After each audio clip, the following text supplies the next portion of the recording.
Good morning students. कल हमने electrostatic potential discuss किया था और हमने इक्वेशन डिराइव की थी potential due to a point charge.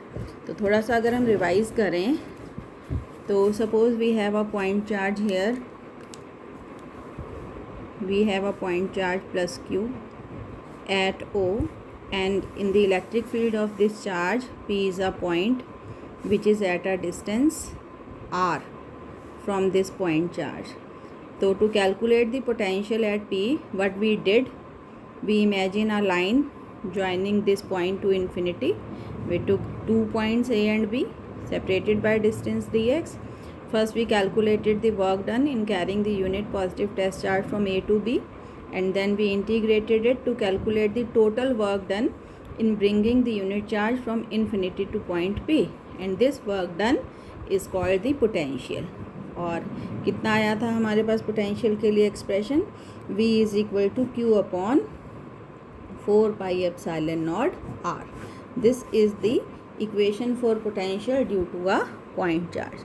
वहाँ हमने एक और चीज़ मेंशन की थी बेटे कि अगर ये चार्ज पॉजिटिव होता है तो पोटेंशियल पॉजिटिव होता है, और अगर ये चार्ज नेगेटिव होता है तो पोटेंशियल नेगेटिव होता है. क्यों होता है ये हमने वहाँ पर डिस्कस किया था.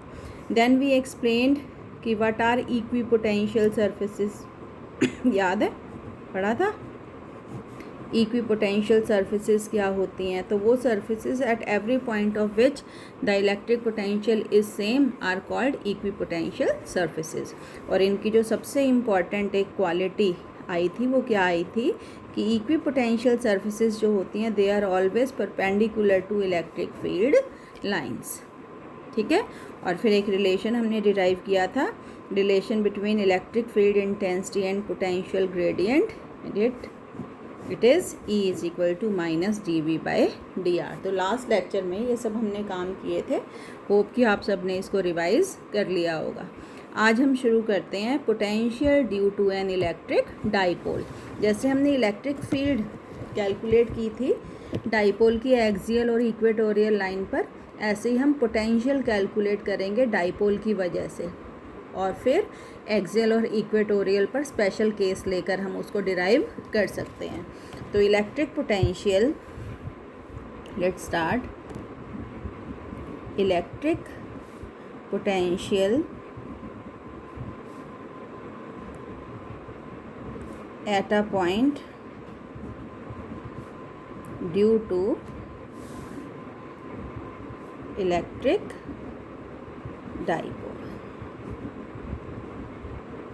So consider an electric dipole consisting of two charges minus q and plus q separated by distance. याद है आपको कितना लेते हैं हम डाइपोल के चार्जेस के बीच का distance 2a. Let O be the center of the dipole. Now we take point P, which is at a distance say r from the center of the dipole, and from charge plus q let its distance be r1, and from charge minus q let its distance be r2. So obviously what we calculate the potential first due to charge plus q और फिर due to charge minus q, और फिर उसको total कर लेंगे. तो let V1 be the electric potential at P due to charge plus q. ठीक है. इसकी वजह से आप नाम लिख लो इसके, ये A ले लो और इसको B ले लो. Due to charge plus q at B. तो मुझे पता है कि potential due to point charge क्या फार्मूला होता है, q upon 4 pi epsilon naught r. तो V1 कितना हो जाएगा उस हिसाब से, कितना मैग्नीट्यूड है चार्ज का, प्लस q है तो पॉजिटिव ही होएगा, q upon 4 pi epsilon not, और दूरी कितनी है पॉइंट की, r1. Similarly suppose minus q की नेगेटिव चार्ज की वजह से पोटेंशियल क्या है, V2. तो लेट V2 भी, अब कितना हो जाएगा V2, अब नेगेटिव चार्ज की वजह से पोटेंशियल नेगेटिव होता है, minus q upon 4 pi epsilon not r2. ठीक है. तो टोटल पोटेंशियल P पर कितना हो जाएगा, V1 प्लस V2. अब ये स्केलर क्वांटिटी है पोटेंशियल, तो हमें डायरेक्शन को अकाउंट में लेने की ज़रूरत नहीं है, होएगी नहीं डायरेक्शन।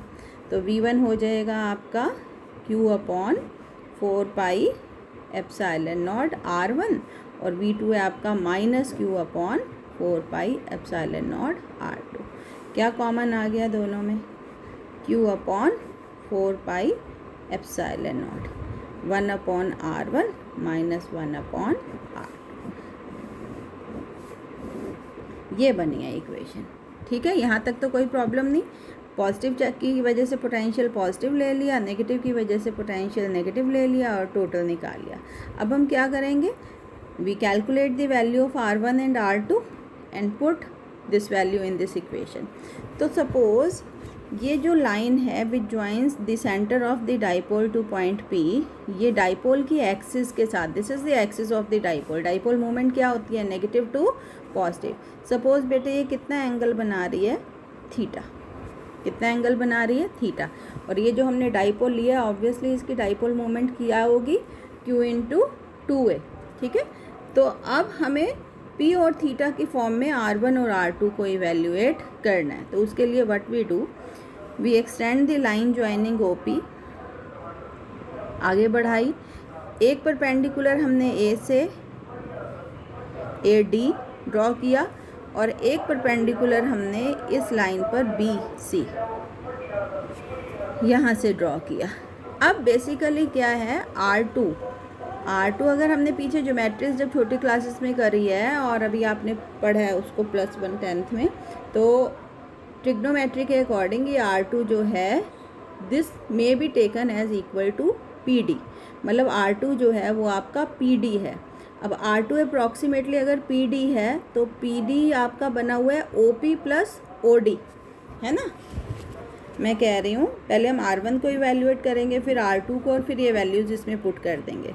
तो पहले R2 के लिए अगर हम देखें तो R2 is equal to OP + PD। अब OP तो मुझे पता है बेटे कितना है OP, ये दूरी हमने कितनी ली थी? Small r। What about OD? Sorry OD है। OP + OD मिलके क्या बनाएंगे? PD which is equal to R2। तो OP is R and what about OD? तो इस OD को इवेल्युएट करने के लिए छोटे वाला ट्रायंगल अगर हम ले लें, अगर ये एंगल थीटा है तो ये भी अपोजिट एंगल भी क्या रहेगा? थीटा रहेगा। तो in small right angle triangle AOD, ये वाला राइट एंगल ट्रायंगल, ये हमने परपेंडिकुलर ड्रॉ किए थे ना अपनी तरफ से। In triangle AOD what is cos theta? Base upon hypotenuse, यही होगा ना? तो बेस कितना है इसका? OD, और हाइपोटेन्यूज कितना है इसका? AO। OD upon AO। और OD किसके इक्वल आ जाएगा? ले आओ इसको इधर, OA। OD कितना आ जाएगा? AO को इधर ले आए, OD is equal to AO cos theta. And what is OA? ये पूरा डिस्टेंस 2a है, तो ये आधा डिस्टेंस कितना रहेगा? A। तो दिस इज A। तो OD is equal to A cos theta. तो यहाँ पर जब हम R2 इवेल्युएट कर रहे हैं OP + OD, ये जो इक्वेशन A है, इन इक्वेशन, ये जो हमारी इक्वेशन A है जहाँ से हमारा R2 आएगा, उसमें क्या हो जाएगा? इस इक्वेशन से, in equation A R2 is equal to OP, कितना है OP आपका? R प्लस OD आपने कितना इवेल्युएट किया है? A cos theta. तो यहाँ R2 की जगह हम करेंगे A cos theta. Similarly R1 जो आएगा आपका, सिमिलरली R1 जो होगा हमारा इसी तरीके से लेंगे। R1, ये R1 है, किसके इक्वल होगा? ये होगा आपका इसी तरीके से करते हुए R minus A cos theta, R minus A cos theta. ठीक है, तो we substitute the value of R2 and R1 in equation 1. कितना आएगा हमारे पास? V is equal to Q upon 4πε0. ये इक्वेशन 1 बिकम ये वाली.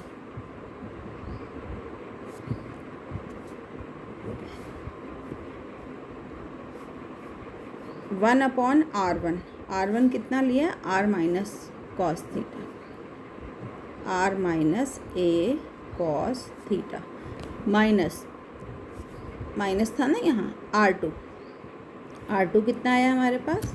कितना आया R2? ये रहा R2, R plus a cos theta, तो minus 1 upon R plus a cos theta. अब हम इसको सॉल्व करेंगे तो ये आ जाएगा V is equal to Q upon 4πε0. LCM लेंगे हम, कितना आएगा?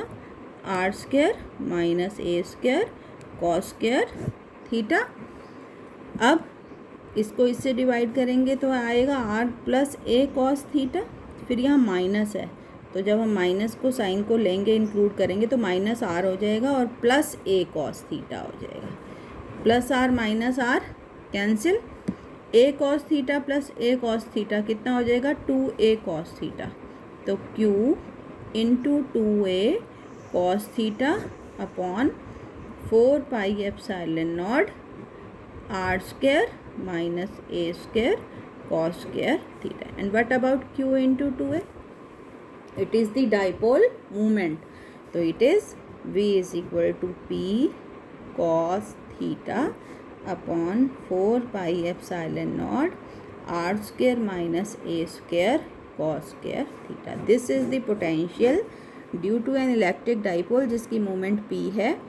कहाँ पर? एक ऐसे point पर which is at a distance R from the center of the dipole and which makes angle theta with the direction of the dipole. ठीक है. अब इसमें हम अगर स्पेशल केस ले लें, अगर मैं आपसे पूछूं कि डाइपोल की ये this is the equatorial line है ना, अगर ये इक्वेटोरियल लाइन है डाइपोल की, अगर पॉइंट P यहाँ ना होके यहाँ होता तो कहाँ फ़र्क पड़ता आपको? ये जो लाइन सेंटर को डाइपोल से मिला रही है ये डाइपोल मोमेंट के साथ कितना एंगल बनाती? 90 डिग्री. कितना बनाती? 90 डिग्री. तो एट इक्वेटोरियल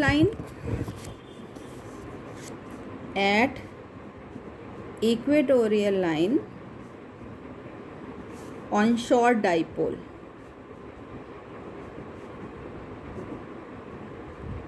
थीटा कितना ले लोगे आप? 90 डिग्री. और अगर हम 90 डिग्री ले लें, कॉस 90 कितना होता है बेटे? 0. तो V इज इक्वल टू 0. कहाँ? पोटेंशियल 0 कहाँ होता है? डाइपोल की इक्वेटोरियल लाइन पर. ऑब्वियसली हम इसको ऐसे भी समझ सकते हैं बेटे कि ये आपका डाइपोल था, ये माइनस Q है, ये प्लस Q है. इक्वेटोरियल लाइन ये रही डाइपोल की, इस पर P पॉइंट लिया हुआ है. अब मैंने बोला था कि पॉजिटिव चार्ज की वजह से पोटेंशियल पॉजिटिव होता है, नेगेटिव चार्ज की वजह से नेगेटिव होता है. तो अगर ये पॉइंट इक्वेटोरियल लाइन पर है तो it is at the same distance from both the charges. जितना इससे दूर है उतना इससे दूर है. पॉजिटिव की वजह से इस पर पोटेंशियल पॉजिटिव और नेगेटिव की वजह से नेगेटिव, तो टोटल पोटेंशियल क्या हो जाएगा? 0. तो this is the potential on the equatorial line of dipole. Otherwise general expression for potential is V equal to, ऐसे ही हम एक्सियल पर निकाल सकते हैं. थीटा को एक्सियल पर अगर होगा तो थीटा को हम क्या पुट करेंगे? बोलो. अगर ये एक्सियल लाइन है डाइपोल की, अगर आपका पॉइंट यहाँ ना हो के यहाँ हो, एक्सियल लाइन पर हो, तो अभी कितना एंगल बना रही है डाइपोल के साथ? 0 डिग्री. कितना बना रही है? 0. तो एट एक्सियल लाइन थीटा को आप क्या पुट कर दोगे? 0. और उस हिसाब से हम यहाँ पर V पर क्या करेंगे? पोटेंशियल को कैलकुलेट कर सकते हैं, है ना. cos 0 क्या हो जाएगा? 1. तो ये आ जाएगा V is equal to cos 0 1 P upon 4πε0 R square minus a square. और अगर डाइपोल शॉर्ट है तो it is only R square रह जाएगा. ए को हम क्या कर देंगे? नेगलेक्ट कर देंगे. क्लियर है? This is the electric potential at a point due to an electric dipole. देखो फिगर्स अगर यहाँ ठीक से नहीं समझ में आ रही है तो मैं आपको अलग से भी सेंड कर रही हूँ PDF में नोट्स, तो आप वहाँ से देख लिया कीजिए, ठीक है? कभी कभी क्या होता है कि माना मैंने शायद नोट्स में Q की वजह से पोटेंशियल V2 ले लिया है और -Q की वजह से V1, तो अकॉर्डिंगली उन चीज़ों को आप अपने आप जस्टिफाई कर लिया करो, समझ लिया करो कि यहाँ पे ऐसे कैसे आ गया, ठीक है? तो this is the potential at a point due to an electric dipole. तो पोटेंशियल का इतना ही था। आगे जो हम करेंगे वो करेंगे इलेक्ट्रोस्टैटिक फ्लक्स। ये जो चैप्टर था ये था इलेक्ट्रोस्टैटिक पोटेंशियल एंड फ्लक्स। तो यहाँ तक हमने किया पोटेंशियल, और अब हम आगे डिस्कस करेंगे फ्लक्स। उससे पहले एक डेरिवेशन आता है कि expression for electrostatic potential energy for a system of 2 point charges. तो एक बार हम उसको कर लें और फिर हम फ्लक्स पर चलेंगे।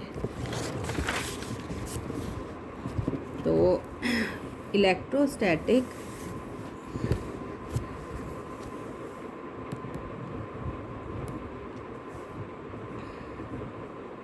potential energy of a system of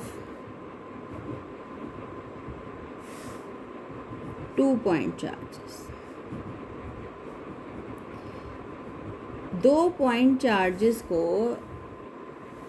infinite mutual separation से उनकी रिस्पेक्टिव पोजीशंस तक लाने में जो हमें काम करना पड़ता है, जो हमें कार्य करना पड़ता है, that work done get stored in the form of electrostatic potential energy.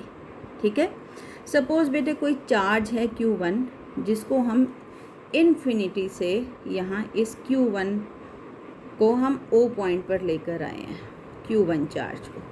तो ऑब्वियस है कि ये चार्ज जो है ये किसी की इलेक्ट्रिक फील्ड में नहीं है। लेकिन जब मैं यहाँ P1 पॉइंट पर हम Q1 को लेके आए हैं, सपोज़ यहाँ P2 पॉइंट पर मैं कौन से चार्ज को लाना चाहती हूँ, Q2 को यहाँ लाना चाहती हूँ। तो अब P2 पॉइंट जो है it is in the electric field of Q1। तो we have to do work against this electrostatic force of, जो इस पर रिपल्शन की फोर्स लगेगी। तो अब वर्क डन क्या होता है बेटे, याद है आपको पोटेंशियल? देखो ये आप याद रखना हमेशा, पोटेंशियल क्या आया था, work done per unit charge. तो यहाँ से वर्क डन क्या आएगा, चार्ज इनटू पोटेंशियल। कौन सा चार्ज लाना है हमने, Q2।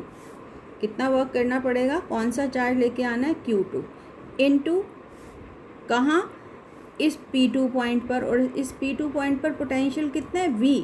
और वो पोटेंशियल किसकी वजह से है, Q1 की वजह से। अगर इन दोनों के बीच का डिस्टेंस हम मान लें R12, तो बताओ आप मुझे कि इस चार्ज की वजह से इस P2 पॉइंट पर पोटेंशियल कितना होगा।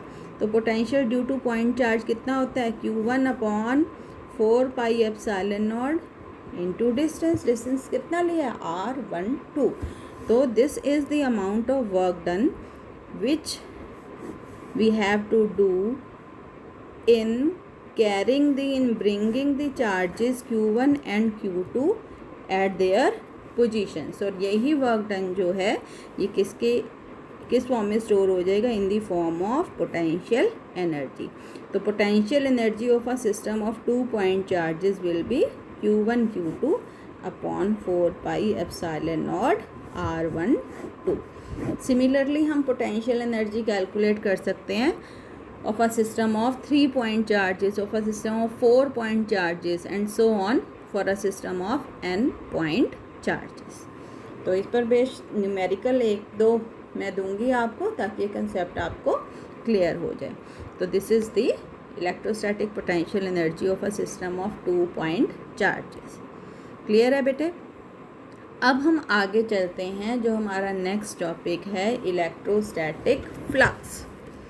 ठीक है, ये देखो हम कैसे डिस्कस कर रहे हैं। सबसे पहले हमने इलेक्ट्रोस्टैटिक चार्ज डिस्कस किया, फिर हमने इलेक्ट्रोस्टैटिक फील्ड डिस्कस की, फिर हमने इलेक्ट्रोस्टैटिक पोटेंशियल डिस्कस किया, और अब हम करेंगे इलेक्ट्रोस्टैटिक फ्लक्स। इलेक्ट्रोस्टैटिक फ्लक्स 5 से हम इसको डिनोट करते हैं, और क्योंकि इलेक्ट्रोस्टैटिक है तो आप ई साथ में लगा सकते हैं। ठीक है, अब इलेक्ट्रोस्टैटिक फ्लक्स को डिस्कस करने से पहले हमें एक नई चीज़ इंट्रोड्यूस करनी पड़ेगी, that is area vector.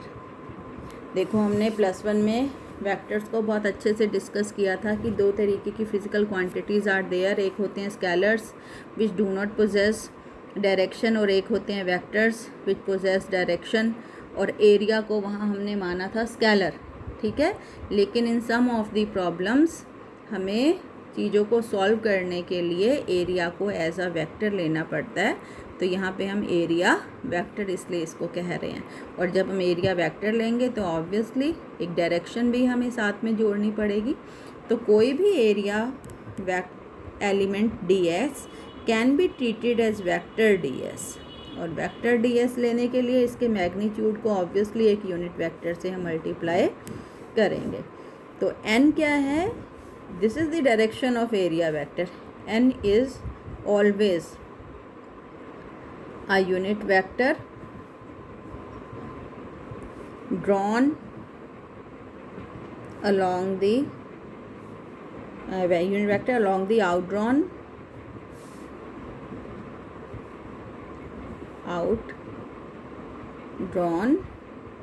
normal। ठीक है कि कोई भी एरिया को हम वेक्टर ट्रीट कर सकते हैं, उसके साथ एक डायरेक्शन अटैच करके, और डायरेक्शन हमेशा क्या सी होगी? अलोंग द आउटड्रॉन नॉर्मल, ठीक है। सपोज ये रिमोट है ना, तो अगर मैं रिमोट के इस एरिया को एज अ वेक्टर मानना चाह रही हूँ तो मैग्नीट्यूड तो हम इसका निकाल सकते हैं, इसकी लेंथ इनटू ब्रेड्थ, जो इसकी लेंथ है लंबाई गुणा चौड़ाई, वो क्या आ जाएगा? इसका मैग्नीट्यूड एरिया का। और डायरेक्शन क्या होगी? अलोंग द आउटड्रॉन नॉर्मल, बाहर की तरफ, ऊपर की तरफ, अलोंग द आउटड्रॉन नॉर्मल। ऐसी इस एरिया को जब हम वेक्टर मानेंगे तो डायरेक्शन क्या होगी? ये होगी अलोंग द आउटड्रॉन नॉर्मल, बाहर की तरफ, ठीक है, along the outdrawn normal. Clear है? अब हम आते हैं अपने टॉपिक पर कि what is electric flux. What is electric flux? तो electric flux over an area is defined as the total number of electric field lines crossing the given area. अगर हम किसी एरिया को इलेक्ट्रिक फील्ड में रख दें तो जितने भी इलेक्ट्रिक फील्ड लाइंस उसके आर पार जा रही हैं, उसको क्रॉस कर रही हैं, तो वो क्या कहलाएगा? Electric flux over that area. For example an area S, देखो बेटे जैसे ये इलेक्ट्रिक फ्लक्स है, आगे हम मैग्नेटिज्म में मैग्नेटिक फ्लक्स भी करेंगे, तो आप ध्यान रखेंगे। माना ये एरिया है S जिसको हमने इलेक्ट्रिक फील्ड में रखा है, और जो इलेक्ट्रिक फील्ड ये है, और एरिया वेक्टर जो है, एरिया वेक्टर क्या होगा? Along the outdrawn normal. ये रहा एरिया वेक्टर जो है इलेक्ट्रिक फील्ड के साथ क्या एंगल बना रहा है? Let it be theta. तो ई के दो कंपोनेंट्स हो जाएंगे, ये हो जाएगा ई cos theta along the area element, और एक हो जाएगा perpendicular component E sine theta. तो अगर ये जो छोटा सा एरिया एलिमेंट हमने लिया है जिसका मैग्नीट्यूड कितना है? ds, ओवर इट अगर मैं स्मॉल इलेक्ट्रिक फ्लक्स कैलकुलेट करना चाहूँ, स्मॉल के लिए d phi e डिनोट किया है हमने, तो it is defined as the product किसका? Product of the component of the electric field which is along the area. कौन से along the area? E cos theta multiplied by the magnitude of the area element. तो हमने जो area element लिया ये छोटे वाला, इसका मैग्नीट्यूड कितने हैं? ds।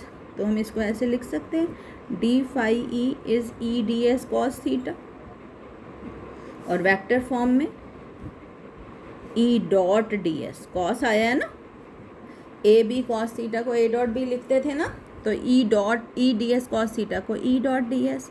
तो this is the electric flux over this small area. तो total electric flux over this entire area करना है, क्या करेंगे? क्या करते हैं ऐसे केसेस में? हम टोटल इलेक्ट्रिक फ्लक्स, हम इसको इंटीग्रेट करेंगे, डी फाई ई इंटीग्रेट। अब कहाँ से कहाँ करना है इंटीग्रेट?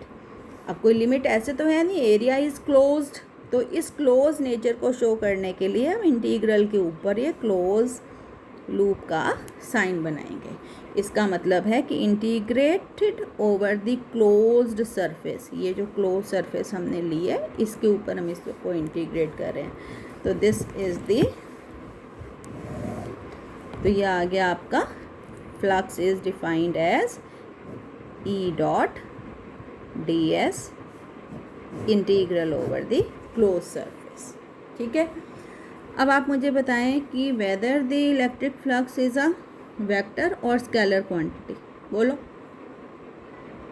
सोचो। डॉट प्रोडक्ट को एक और प्रोडक्ट कहते थे जब हमने वेक्टर किया था, डॉट प्रोडक्ट और क्रॉस प्रोडक्ट किया था, तो डॉट प्रोडक्ट का एक और नाम था, ऐसे क्रॉस प्रोडक्ट का एक और नाम था। तो dot product is also called scalar product. क्यों? क्योंकि जब हम दो वेक्टर्स का डॉट प्रोडक्ट लेते थे तो फाइनल रिजल्ट क्या आता था? स्केलर आता था। क्या आता था? स्केलर। तो अब ये जो इलेक्ट्रिक फ्लक्स है it is also given by the dot product, तो ऑब्वियसली ये जो इलेक्ट्रिक फ्लक्स होगा ये कैसी क्वांटिटी होगी? Scalar quantity. It is scalar quantity. ठीक है, यूनिट बताओ बेटे क्या होगी? ई। याद है आपको इलेक्ट्रिक फील्ड की यूनिट? न्यूटन पर कूलाम, है ना? क्या थी? न्यूटन पर कूलाम। और ये एरिया की क्या यूनिट होती है? Metre square. तो it is newton metre square पर coulomb. This is the SI unit of electric flux. Dimensions आप निकालेंगे। ठीक है, डायमेंशंस ऑफ इलेक्ट्रिक फ्लक्स आप कैलकुलेट करेंगे और आप मुझे बताएंगे, यहीं से आएंगे। ई के डायमेंशंस पुट करेंगे, फिर डी एस के। अब अगर हम यहाँ पर दो स्पेशल केस ले लें। पहला क्या कि अगर थीटा हो 0 डिग्री। थीटा 0 डिग्री कब होगा बेटे? कि जब हमारी ये जो इलेक्ट्रिक फील्ड है नॉर्मली टच करेगी, बिल्कुल नॉर्मली टच करेगी ये इलेक्ट्रिक फील्ड की डायरेक्शन और यही हमारे एरिया वेक्टर की डायरेक्शन। तो ई और एरिया वेक्टर में क्या एंगल है? 0 डिग्री। और अगर 0 डिग्री होगा, यहाँ से आप मुझे बताओ, तो फ्लक्स क्या होगा? E into D S. Normally जब electric field lines touches the surface normally. और दूसरा, अगर थीटा 90 डिग्री हो, 90 डिग्री मतलब क्या होगा? टेंजेंशियली। सो करके देख लो कि ये आपका एरिया एलिमेंट है, ये आपका एरिया एलिमेंट है और ऐसे जा रही हैं, टेंजेंशियली टच कर रही हैं। अब जो डायरेक्शन है वो बाहर की तरफ है, बाहर की तरफ है एरिया की डायरेक्शन, और ये ई की डायरेक्शन है। तो थीटा कितना हो गया? 90 डिग्री। और अगर यहाँ थीटा 90 डिग्री हो जाए तो फ्लक्स कितना हो जाएगा? 0 हो जाएगा। मतलब जब electric field lines touches the surface tangentially, तो आर पार एक भी लाइन नहीं जा रही है एरिया के, इसलिए फ्लक्स क्या रहता है? 0। और जब टचेस दी नॉर्मली तो फ्लक्स कितना रहता है? ई इंटू डी एस। क्लियर है बेटे? तो ये आज आप रिवाइज करेंगे एरिया वेक्टर और इलेक्ट्रिक फ्लक्स, और कल हम फिर शुरू करेंगे गॉसेस थ्योरम और फिर गॉसेस थ्योरम की एप्लीकेशंस। ये जो चल रहा है बेटे ये सब इम्पॉर्टेंट है।